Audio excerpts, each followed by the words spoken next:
बिस्मिल्लाहिर्रहमानिर्रहीम अस्सलामु अलैकुम वरहमतुल्लाहि वबरकातुहू। जी नाज़रीन, मैं हूँ जहांगीर खान और आप देख रहे हैं JK न्यूज़। मेरा उम्मीद करता हूँ कि आप तमाम अहबाब खैर वाफियत से होंगे। नाज़रीन, मैं आपकी खिदमतों के वाले थोड़ी तमहीद के बाद फिर आपको एक छोटा सा कलाम सुनाऊँगा।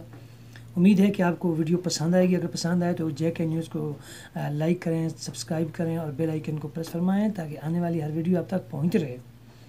नाज़रीन, आज आपसे चंद बातें शेयर करने लगा हूँ।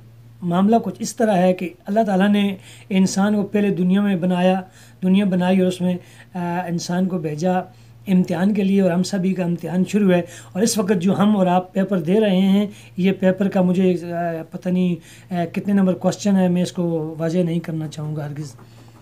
ये कितने नंबर सवाल है ये आप जानते हैं या मैं इसके बाद का ये ख़ुद आप समझ लें, लेकिन हमने पेपर को हल करना हरगिज़ है।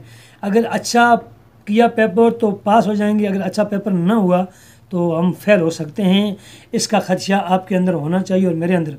नाज़रीन, छोटी सी गुजारिश आपको ये बताने लगा हूँ, इस वक्त इस वबा को बीमारी न समझें बल्कि अज़ाब इलाही का एक छोटा सा ज़रा समझें। लेकिन मेरे कहने का अब एक और मकसद है कि अल्लाह ताला ने पूरी दुनिया के ऊपर ये मसलत किया कोरोना को। इटली, ईरान, चाइना, कहीं कहीं से ये वबा आई, और जब पाकिस्तान में आई तो पाकिस्तान में आने के बाद आज की और जो ख़बर चल रही है, बड़े दुख से कह रहा हूँ कि हमारी दावत तबलीग को लोग निशाना बना रहे हैं। हालांकि वहाँ इधर उधर देखो कहाँ से ये हुआ भाई, और तो आपने तबलीग पे उंगली उठाई, बहुत दुख हुआ। लेकिन ज़्यादा लंबी बात नहीं कर सकता इस वीडियो में। इतनी बात कहूँगा, खुदारा तबलीग पे उंगली मत उठाओ। क्यों? ये नबियों वाला काम है, ये बहुत ही बड़ा काम है, ये बहुत ही अजीम काम है। इसकी बरकत से अल्लाह ने पूरी दुनिया में इस्लाम को फैलाया और दीन को फैलाया। और तारक जमील साहब फरमाते हैं कि इसकी बरकत से अल्लाह ताला ने अफ्रीका के जंगलों में अजानी हुई, नमाजें पढ़ी गई, कहाँ दुनिया पहुँच गई। तो इसकी बरकत से जो कुछ हुआ। और एक और बात करने लगा हूँ मैं,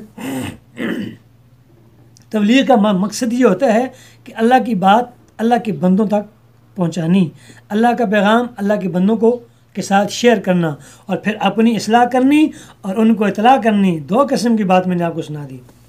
तो इसके साथ हर चीज़ जो भी होता है मेरे अल्लाह की तरफ से होता है।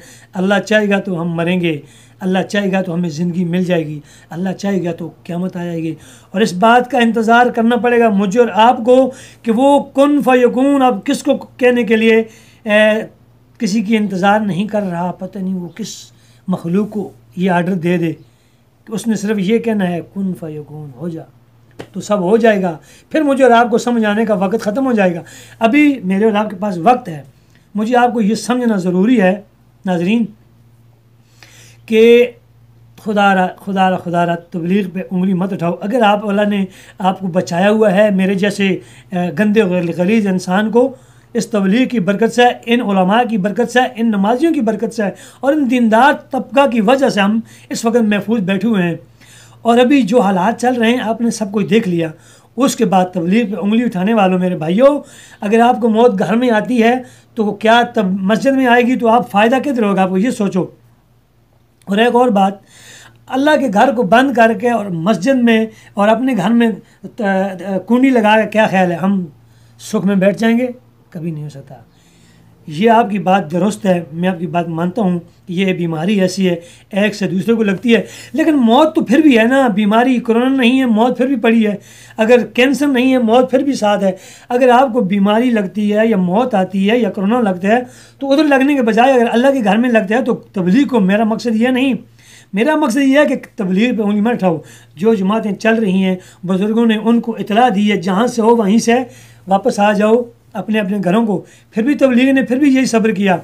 हर किसी की बात को सुनकर सब्र के दामन में डालकर इंतज़ार कर रहे हैं, किसी को कुछ बोलने से। क्यों? हदायत थी बुज़ुर्गों ने जो उनको जो तालीमात देकर भेजते हैं, निकालते हैं, उसमें बहुत बड़ा कुछ होता है अगर कोई इस बात को समझे। तो बात जिस तरह मैं शुरू कर रहा हूँ उस तरह में लगता है कि बोलता रहूँ तो बात ख़त्म नहीं होती।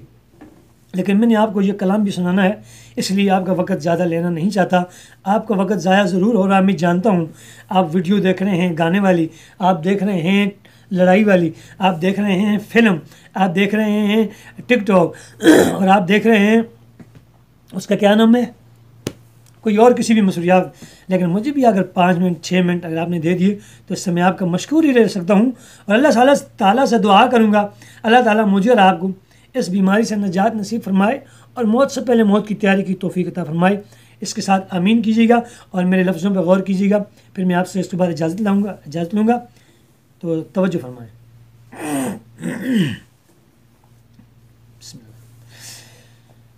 मेरे अल्लाह जब तक ना चाहें तुम हमको झुका ना पाओगे।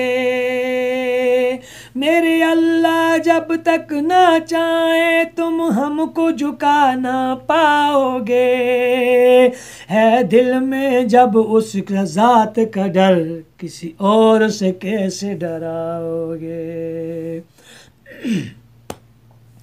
है दिल में जब उस ज़ात का डर किसी और से कैसे डराओगे। तुम आप उलझे उलझन में तुम खाक हमें उलझाओगे। तुम आप उलझे उलझन में तुम खाक हमें उलझाओगे। हम वाक़िफ़ हैं शाकर सच के, तुम कैसे सच को छुपाओगे। रब राज़ी हो जाए, रब राज़ी हो जाए, कोई भी ना दुख मिल दे गर राज़ी हो जाए। ये दुनिया फ़ानी है, ये दुनिया फ़ानी है, साहबा तो वार देवा जिंद एवं भी ते जानी है। जिंद एवं भी ते जानी है, साहबा तो वार देवा जिंद एवं भी ते जानी है। इजाज़त चाहूँगा, अगर मेरा अल्फाज कोई आपको सख्त लगा हो, अल्लाह के लिए माफ़ी चाहूँगा। JK न्यूज़ लाइक सब्सक्राइब और कमेंट में आकर बता दीजिएगा। अगर मेरी गलती हो तो मुझे माफ़ करना। इजाज़त चाहूँगा, अल्लाह ने के बाद।